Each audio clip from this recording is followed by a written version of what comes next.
അത് Daniel town corner കുട്ടനാടിന്റെ റോഡി കാണിച്ചാല് ഈ സ്റ്റേജിൽ നിന്ന് തുള്ളിച്ചാടുകയാണ്. അദ്ദേഹത്തിന്റെ സന്തോഷം കണ്ടുകൊണ്ട് തൊട്ടടുത്ത് നിൽക്കുന്ന അച്ചായൻ അദ്ദേഹത്തെ കെട്ടിപ്പിടിക്കുന്നു. എത്ര മനോഹരമായ ദൃശ്യം! അത് റോഡി കാണിച്ചാലും കൊച്ചുമാൻ കാണിച്ചാലും അവിടെ പെരിഞ്ഞു പോരാടുന്നു. പക്ഷെ മേൽപ്പാടമുണ്ടല്ലോ, അവർ വിട്ടുകൊടുക്കുന്നില്ല. മേൽപ്പാടക്കാരുടെ പുത്തൻ ചിഹ്നം കഴിഞ്ഞ ഹീറ്റ്സില് ഇവിടെ വിജയിച്ചു. വള്ളംകളിയുടെ വീറും ഭാര്യയും വാശിയും ഒക്കെ മേൽപ്പാടക്കാര് ഇവിടെ തെളിയിക്കുകയാണ് എന്ന് വേണം തോന്നുവാൻ. ഇത് അപ്പർ കുട്ടനാട് ജലോത്സവം മേൽപ്പാടക്കാർ പിടിച്ചെടുക്കുകയാണോ എന്ന് ചോദ്യങ്ങൾ ഉയരുന്നു. എഴുന്നേറ്റ് നിന്ന് അമർത്തിക്കുട്ടി ദാനിയേൽ കോറി വരികയാണ്. അല്ല ദാനിയേൽ തന്നെ, ദാനിയേൽ ടൗൺ കോർണറിന്റെ അതേ റോഡിയുടെ കാരിച്ചാൽ, കൊച്ചുമോന്റെ കാരിച്ചാൽ, ദാനിയേൽ കാരിച്ചാലിന്റെ അത് കടന്ന് ഫിനിഷിങ്ങിലൂടെ അതേ സെന്റോസമിനെ ഏതാണ്ട് 1, 2, 3 വള്ളപ്പാടുകൾക്ക് കടത്തി വരുമ്പോഴും ആ മൂന്നാം തുടക്കാരനുണ്ടല്ലോ, അയ്യടാ പോയടാ അയ്യോ പോയെ ഇടിച്ചു കുത്തുന്നു. ആ ഡ്രംപെറ്റില് ആ പ്രായമുള്ള കാരണവര് ആ പങ്കായം കൊണ്ട് ആ വള്ളം കൃത്യം ട്രാക്കിക്കൂടെ പോകണം. എങ്കിൽ ബോണസ് വല്ലോ പോകും മാറിപ്പോയാൽ. അതുകൊണ്ട് അച്ചായന്റെ പ്രായമൊന്നും ഇവിടെ ഗവനിക്കുന്നില്ല. മനോഹരമായി ഈ പ്രായത്തിൽ ഇന്ന് ആർക്കിങ്ങനെ പങ്കായം പിടിക്കുവാൻ സാധിക്കും? ശാന്തസുന്ദരനായി എളിമയായി ആ മാർഗം കാണിച്ചു കൊടുക്കുന്ന, മക്കൾക്ക് മാർഗം കാണിച്ചു കൊടുക്കുന്ന ഒരു കാരണവരുടെ ആ വള്ളം നിയന്ത്രിക്കല്, ഇതൊക്കെയാണ് നമ്മൾ കണ്ടുപിടിക്കേണ്ടത്. ഇത്തവണയും ഒന്നാം ട്രാക്കിലൂടെ മുന്നേറിക്കൊണ്ടിരിക്കുന്നത് പങ്കായങ്ങൾ കുടച്ചക്രം പോലെ ഇറങ്ങുന്നത് കണ്ടില്ലേ? ഈ പമ്പയാറ്റിലേക്ക് കുത്തി ഇറങ്ങുന്നത് കണ്ടില്ലേ? ആ പങ്കായങ്ങൾ ആരും കുത്തുമ്പോൾ പാനി വരുന്ന കാഴ്ച കണ്ടില്ലേ? ജലോത്സവ പ്രേമികള് ആ പൊളിക്കുന്നത് കേട്ടില്ലേ?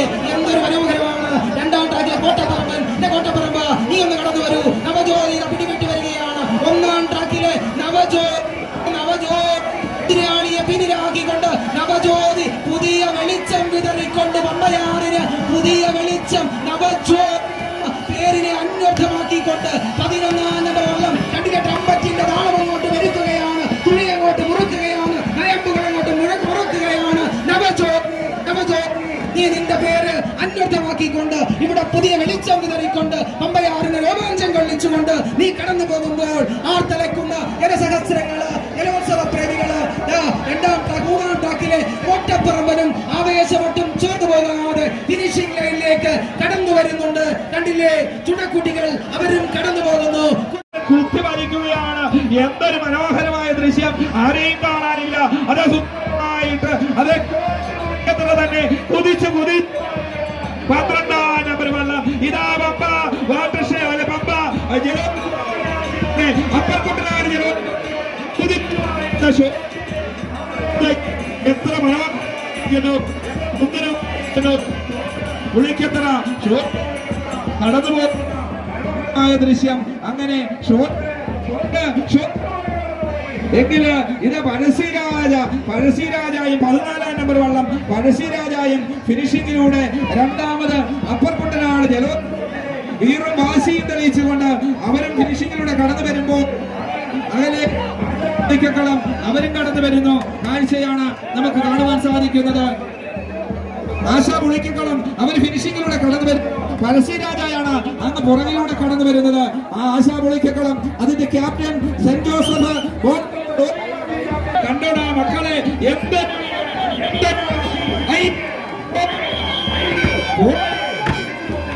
ഫിനിഷിംഗിലേക്ക് അവരും കടന്നു പോകുന്നു.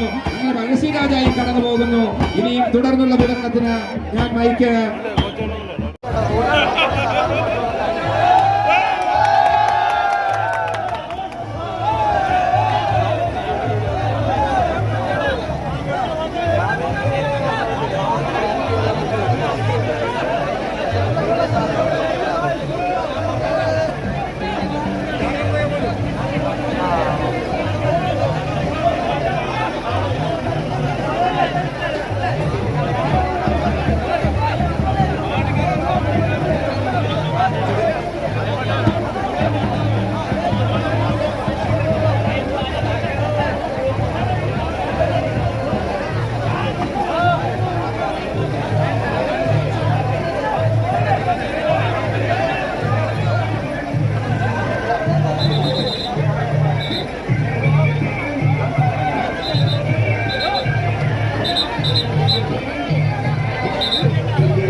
വള്ളം മുങ്ങിയിട്ടുണ്ട്, അതൊന്ന് വിളിച്ചു പറ.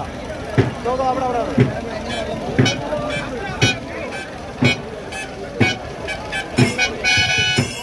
ഫിനിഷിങ്ങിന്റെ സ്ഥലത്ത് ഒരു വള്ളം മുങ്ങിയിട്ടുണ്ട്.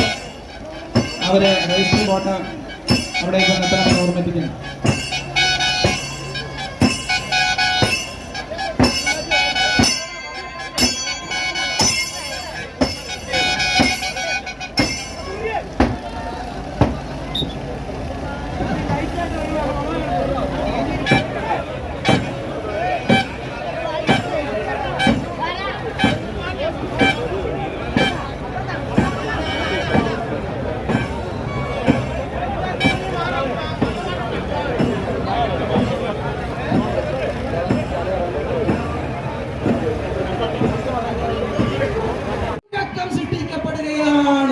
കരിവീരന്മാരുടെ പെരുങ്കളിയാട്ടം നടക്കുന്നു.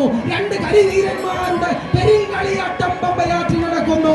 രണ്ടാം ട്രാക്കിലെ ആശാപുളിക്കളം ഇല്ല, മൂന്നാം ട്രാക്കിലെ കോട്ടപ്പറമ്പന്റെ പങ്കായങ്ങൾ കോട്ടകളെ തട്ടിമാറ്റിക്കൊണ്ട് കടന്നു വരുന്നത് കണ്ടില്ലേ? പമ്പയാറിനെ പിറകോട്ട് വലിച്ചു മാറ്റിക്കൊണ്ട് കോട്ടപ്പറമ്പൻ പമ്പയുടെ കോട്ടകൾ കീഴടക്കുകയാണ്. അപ്പർ കുട്ടനാടിന്റെ ഹൃദയത്തിലേക്ക് കടന്നു വരികയാണ്. കോട്ടപ്പറമ്പൻ കടന്നു വരുമ്പോൾ ആശാപുളിക്കളം പിറകിലാണ്. രണ്ട് വള്ളപ്പാടുകൾക്ക് മുന്നിലായി കടന്നു വരികയാണ് കോട്ടപ്പറമ്പൻ. അതെ, കോട്ടപ്പറമ്പൻ ഈ കോട്ട കീഴടക്കുന്ന കാഴ്ച.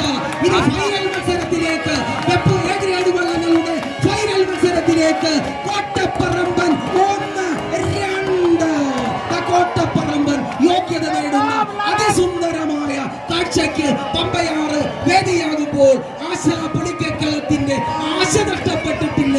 അവരുമത് ആശയോടുകൂടി തന്നെ ആശാപുളിക്കളം 1-2-3 ആശാപുളിക്കളവും കടന്നു പോകുമ്പോൾ എന്റെ പഴശ്ശിരാജാവേ, നിന്റെ ആ പഴയ വീര്യമെല്ലാം നഷ്ടപ്പെട്ടു പോയോ?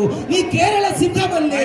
നിന്റെ ഈ സിംഹത്തിന്റെ സടയെല്ലാം പോയോ? നിന്റെ പല്ലുകൾ നഷ്ടപ്പെട്ടോ? നിന്റെ കൗര്യം നഷ്ടപ്പെട്ടോ? നിന്റെ ശൗര്യം നഷ്ടപ്പെട്ടോ?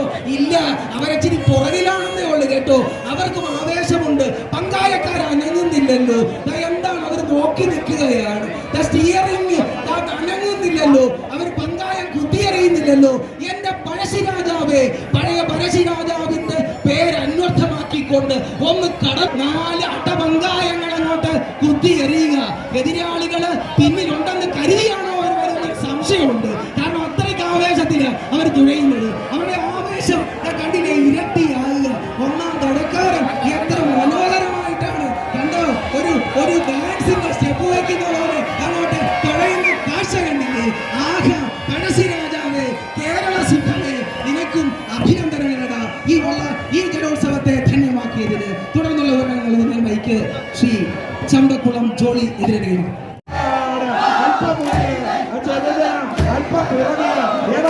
കളിക്കളത്തിലെ ഋഷിത പ്രകടനമാണ് ഈ ഫസ്റ്റ് ലൂസേഴ്സിൽ കാണുവാൻ സാധിക്കുന്നത്. അതിന്റെ തുടർന്നുള്ള വിവരങ്ങളാണ് ഈ പോളിൽ പിടിച്ചിരിക്കുന്ന സ്നേഹിത ഒന്ന് മാറിക്കേ.